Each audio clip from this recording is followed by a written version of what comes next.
Hello everybody, Digital Sticks here, and if you haven't been following ViveCon, congratulations, neither have I, but I did catch somebody's review and coverage of the Focus 3 and the Vive Pro 2, and I tell you what, there's nothing you're missing.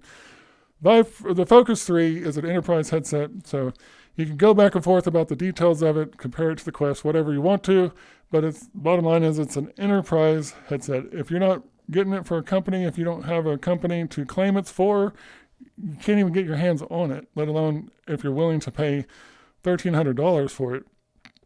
So it's really off the table for most of us to even worry about. And there's no hints even from HTC's part that they hope to make it a consumer device anytime soon. So where that's a winning strategy for them is companies, unlike consumers, actually care about their privacy. For them, they know their data is money. Their trade secrets are money. Facebook has not only a major spy, but they have clearly been anti-competitive, and they've clearly used their position to encroach on other people's designs and products, especially through their own store or whatever. So anyways, they're not the company to have all of your insider information that you use for training purposes or whatever else in VR.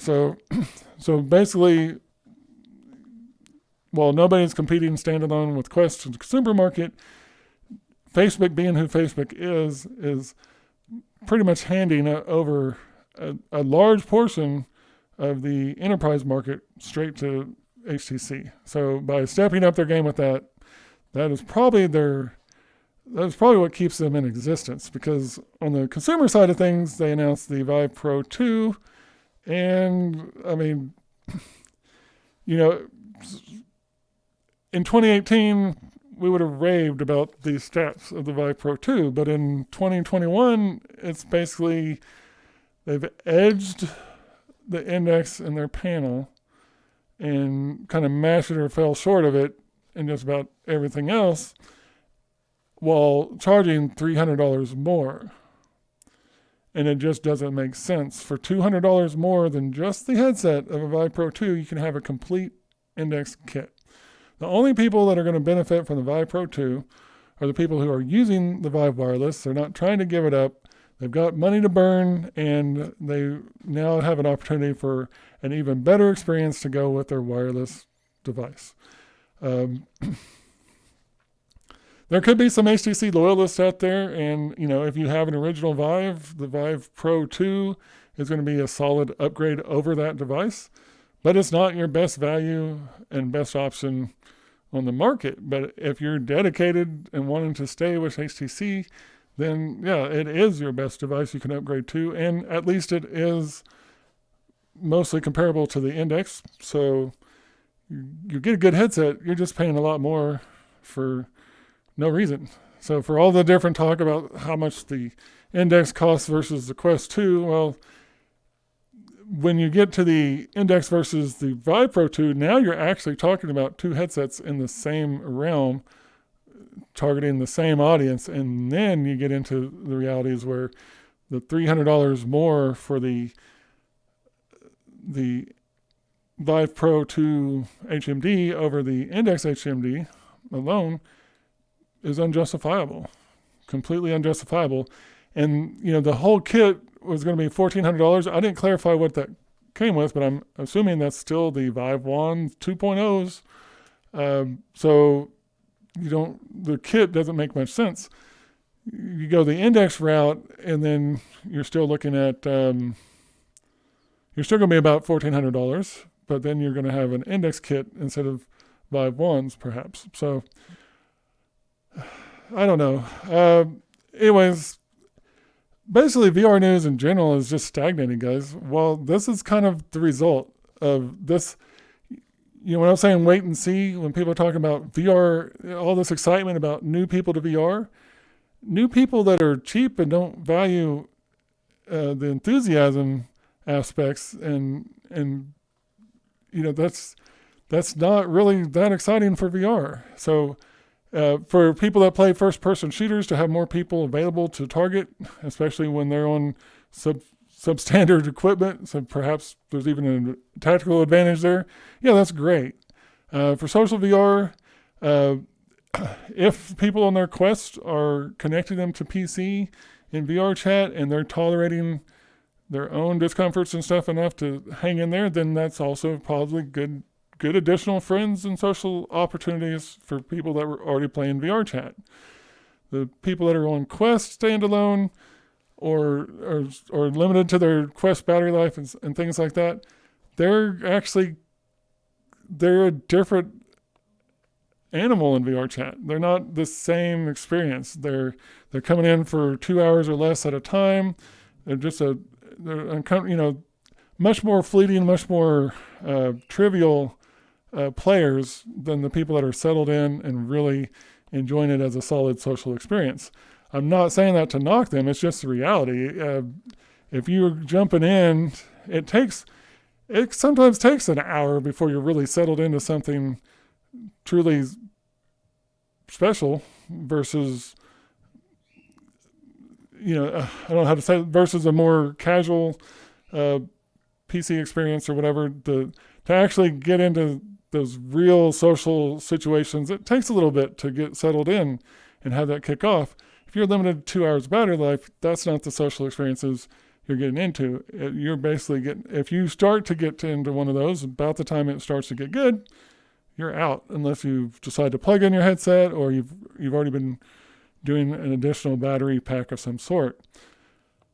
So the bottom line is, we can tell by the news, the VR news, that VR, as far as the quality of VR, is stagnated, and that's because of Facebook. Literally, Facebook is the company that came in and put a stop to forward competition with their move. By focusing on cheap, we're not moving forward, and even Facebook's not really moving it forward. The experiences are, Facebook is still playing catch up with PC VR on the Quest. And, they finally gave AirLink, and they've had Oculus Link. So you can use your Quest with the PC VR. But in the meantime, people are targeting the Quest with their game development and all of that. So the PC VR side of things is still the way to go. It's still your best experiences, but the new experiences being developed for it are limited because the market's divided, and that division, that might be a better market for developers to target, but there's a big Facebook question mark before they even get to the audience, for one, and then for two, it's clearly not a PC VR device that they're targeting, and that means reducing the fidelity of the game in general. And if they're targeting the Quest 2, it's hard to justify going all in for the PC VR side of things. Some still do, but not all. So it's where we're at, and I think HTC kind of missing the mark here too. Just shows that there's not even a guiding dialogue. I don't know what HTC was thinking, honestly. I really don't know, but they're clearly not a competition for Facebook. They weren't trying, apparently, but they're not even a competition for Vive. So this is like the Cosmos all over again, only now it's a more expensive device, and it's actually going to function. That's good, but it doesn't make any sense for its price over the competition. Originally, that was the biggest question mark about the Vive Cosmos, was that before its tracking was proven horrendous, was just at its price point, what was the point? And we didn't even get to figure that out because there was no point, because the tracking sucked. So anyways, I digress. This is the way it's going. The bottom line is, after some buzz for a few weeks now over HTC ViveCon coming up, the Index is still the kit that an enthusiast should get. It's still your best bang for the buck, your most solid VR experience. So if you intend to be enthusiastic, you want to use this a lot, you want to enjoy it, the Index is still the kit to get. In 2021, we're now nearly halfway through this year, and we still have the Index reigning supreme as the top solid headset to get. And we're actually, at this point, we're waiting for either Decagear to actually pull off their ambitions, or we're waiting for Valve to finally announce something new, which, given Valve time, there's really no telling if they're going to treat VR tech any different than they did their games in the past. So we're waiting, but in the meantime, while Facebook gets the buzz and while this new numbers in VR are supposed to be so good, the bottom line is VR has been pretty much stagnated really since the Quest became such a major part of the conversation. And hopefully that changes, but we'll see. Again, Valve may be the only company that's going to be brave enough to actually move VR forward and count on Enthusiasts to back them up for doing that. So I got to say they've definitely got, out of all the companies in existence now, Valve is really the only one with the confidence to appeal to enthusiasts and expect enthusiasts to follow. HTC could have come out and hit one out of the park and still not been guaranteed to win over the people that they burned with the Cosmos, the people that, whatever, so we'll see. We're waiting on you, Valve. And Decagear, surprise us. That'd be awesome. In the meantime, guys, this is where this whole conversation comes in. You get what you pay for. The future of VR is in our hands. We're voting for it with our dollars. Right now, people are choosing to have the Quest over quality VR. And then some people are choosing to promote the Quest over promoting quality VR, even as they use other VR.